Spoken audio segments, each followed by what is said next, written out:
एक दूरपुर गांव था जहां एक गरीब घराना रहता था। अब्दुल्ला खेतों में काम किया करता था और इससे जो पैसे कमा पाता उससे अपने घर वालों का पेट पालता था। बाबा, ये लीजिए, पानी पी लीजिए। माशाअल्लाह मेरे बेटे, जज़ाकल्लाह। पानी पीकर तो ऐसे लगा है जैसे सारी थकान उतर गई हो। बेटी सुमैया, इधर तो आइए। जी बाबा, इतने में इसकी बीवी सकीना आती है। आ गई अब। आज मकान मालिक आए थे, मकान का किराया मांग रहे थे। पिछले 3 माह का किराया हो गया है और कह रहे थे किराया ना दिया तो मकान खाली करवा देगा। या अल्लाह, हमारी मदद फरमा। ठीक है, मैं कल अपने मालिक से बात करता हूँ, वो कुछ ना कुछ जरूर कर देगा। फिर अगले दिन अब्दुल्ला अपने मालिक से बोलता है, मालिक, कुछ पैसे मिल जाते उधार तो मैं अपने घर का किराया दे पाता।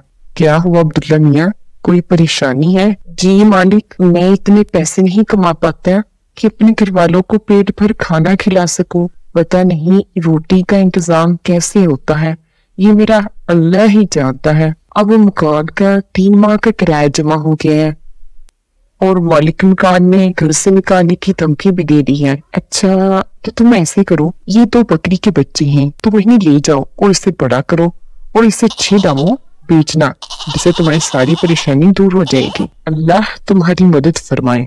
अब्दुल्ला बकरी के दोनों बच्चे लेकर घर आ जाता है। बकरी के दोनों बच्चे बहुत खूबसूरत लग रहे होते हैं। ये देखकर राहील और सुमैया बहुत खुश होते हैं। बाबा, ये बकरी के बच्चे तो बहुत खूबसूरत हैं। मेरे दिल में कई दिनों से हसरत थी कि मैं बकरी के बच्चे लाऊं, मगर घर के हालात देखकर मैं आपसे बोल नहीं पाता था। बाबा, मैं चाहता था मैं बकरी के बच्चे लाऊं, उनके साथ खूब खेलूं। आज अल्लाह ने मेरी ये तमन्ना पूरी कर ही दी। अल्लाह तेरा लाख लाख शुक्र है।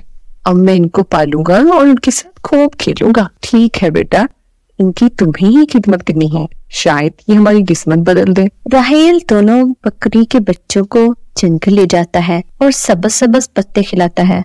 बाबा, बाबा कहाँ हैं? जी बेटा।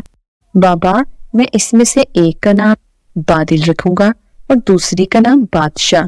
ठीक है ना बाबा? बेटा, ये तुम्हारी मर्जी है, ये तुम्हारी इमानत है और तुम्हारा खिलौना भी। इनका अच्छे से ख्याल रखना। ठीक है बाबा, मैं इनका अच्छे से ख्याल रखूंगा। राहील इनके साथ खूब खेलता है। वक्त कैसे पंख लगाकर उड़ जाता है पता ही नहीं चलता। अब दोनों बकरे बड़े हो गए। अम्मी जान कहाँ है? इधर आइए ना। क्या हुआ बेटा? अम्मी जान, बादल और बादशाह तो बड़े हो गए हैं, लेकिन मैं क्यों नहीं बड़ा हुआ? अम्मी जान बताइए ना। बेटा, जानवर जल्दी बड़े हो जाते हैं और इंसानों के बच्चे जल्दी बड़े नहीं होते। कुछ दिनों बाद बकरा ईद आ जाती है। राहील बेटा, बकरा ईद नजदीक आ गई है। हाँ अम्मी जान, मैं जानता हूँ आप मुझसे क्या कहना चाहती हैं। ये पत्थर मैं अपने सीने पर जरूर रख लूंगा।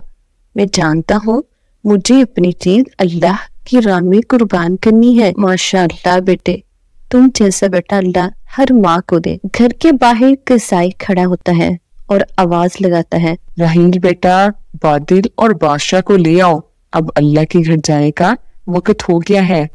बादिल, बादशाह, तुम्हें मैंने अपनी जान से भी ज्यादा चाहा है। सबसे प्यारी चीज मेरी तुम ही हो और इससे भी अल्लाह की राह में कुर्बान कर रहा हूँ। अल्लाह मेरी कुर्बानी को कबूल फरमा। इस दुनिया से अच्छा अल्लाह का घर है जहाँ हम जरूर मिलेंगे।